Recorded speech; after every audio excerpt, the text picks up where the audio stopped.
বিজু হলো চাকমা সম্প্রদায়ের সবচেয়ে বড় সামাজিক উৎসব। এই উৎসব আদিকাল থেকেই চলে আসে। এই উৎসব শুধু চাকমা সম্প্রদায় পালন করে তা নয়, পার্বত্য চট্টগ্রামের বাঙালিবাদে বসবাসরত সকল সম্প্রদায় এই উৎসবকে বিভিন্ন নামে উদযাপন করে থাকে। বিজু, বিহু, বৈশুখ, বিশু, সংক্রান্ত, সাংগ্রাই নামে উদযাপিত হয়। এই উৎসবটি শুধু পাহাড়ি আদিবাসীদের হলেও স্থানীয় বাঙালিরা স্বতঃস্ফূর্তভাবে অংশগ্রহণ করে থাকে। পাহাড়ি বাঙালি সবাই মিলে আনন্দ করে। এই উৎসব শুধু উৎসব নয়, এটি হয়ে ওঠে অসাম্প্রদায়িক চেতনা জাগরণের অন্যতম উৎসব। যাই হোক, আজকে আমি আলোকপাত করছি চাকমারা তাদের বিজু উৎসবকে কিভাবে পালন করে। বিজুর আমেজ কিংবা আয়োজন সপ্তাহব্যাপী হয়ে থাকলেও চাকমারা সাধারণত তিনটি অংশে বিজু উদযাপন করে: ফুল বিজু, মূল বিজু, গজ্জে। চৈত্র মাসের শেষ তারিখ থেকে মূল বিজু হিসেবে ধরে নিয়ে বিজু উৎসব পালন করা হয়। সেই হিসেবে চৈত্র মাসের শেষ তারিখের আগের দিনটি ফুল বিজু হিসেবে পালন করা হয়। ফুল বিজুর আগের রাত থেকে তরুণদের মাঝে উৎসবের উন্মাদনা শুরু হয়ে যায়। তারা খুব তাড়াতাড়ি ঘুমিয়ে পড়ে পরের দিন খুব ভোরে ওঠার জন্য। খুব ভোরে উঠে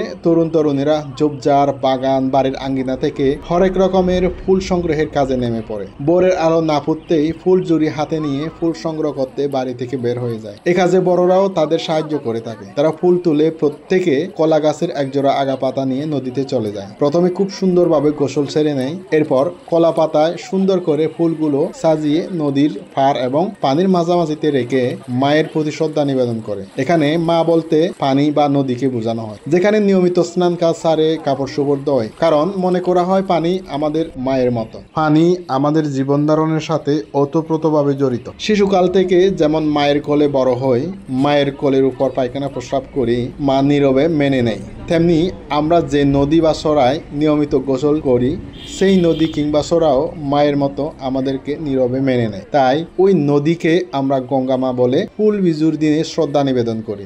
শ্রদ্ধা নিবেদনের পর ফুল দিয়ে ঘর সাজায়। পরের দিন মূল বিজু আয়োজনে প্রস্তুতি শুরু করে দেয়। মূল বিজুর দিন একইভাবে ফুল বিজুর মতো ভোরে ঘুম থেকে উঠে ফুল সংগ্রহ করে নদীতে ফুল নিবেদন করে থাকে। নদীতে ফুল দিয়ে আসার পর বাড়ি রান্নাবান্না ধুম পড়ে যায়।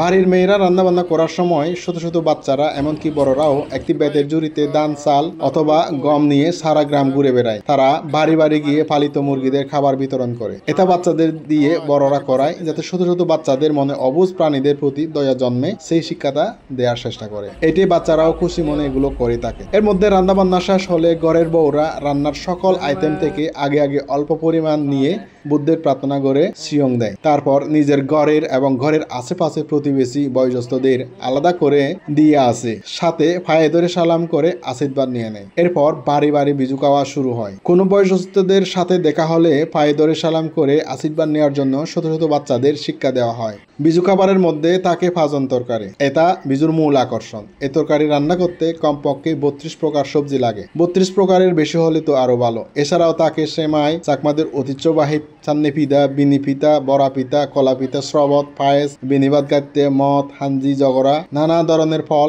ইত্যাদি। দল বেঁধে বাড়ি গিয়ে খেয়ে দিয়ে আনন্দ উল্লাসে খাতে সারাদিন। পরের দিন হলো গজ্জে দিন। এই দিন কোনো কাজ নাই। এই দিনে যার বাড়িতে ভালো রান্না বান্না হয়, সামর্থ্য অনুযায়ী মুরব্বীদের বাড়িতে দেখে ভালো মতো খাওয়ানো হয়। তরুণীরা কলসিতে করে পানি এনে বৃদ্ধাদের ভালো করে গোসল করায় এবং আশীর্বাদ প্রার্থনা করে। সারাদিন শুয়ে বসে দিনটা পার করে। বিকাল বেলায় খেলাধুলা করে দিনটা শেষ করে। বিশেষ সংস্কৃতি পালন: বাড়ির গৃহিণীরা ফুল বিজুর দিন থেকে কমপক্ষে 3 দিন এবং সর্বোচ্চ 7 দিন নদীতে যেখানে ফুল দেয় সেখানে বাড়ির মেন দরজার পাশে, গোয়াল ঘরে, দান করে, দেখি করে, টয়লেটে বুদ্ধে প্রার্থনা করে, তেলের বাতি প্রজ্বলন করে সংসারের সুখ ও সমৃদ্ধি কামনা করে। তবে বর্তমানে আধুনিকতার ছোঁয়ায় স্থান কাল পাত্র ভেদে বিজু উদযাপনও ভিন্নতা লক্ষ্য করা যায়। আলোকিত বিষয়গুলো শহরের পরিবেশে কিংবা স্থানভেদে ভিন্নতা থাকতে পারে।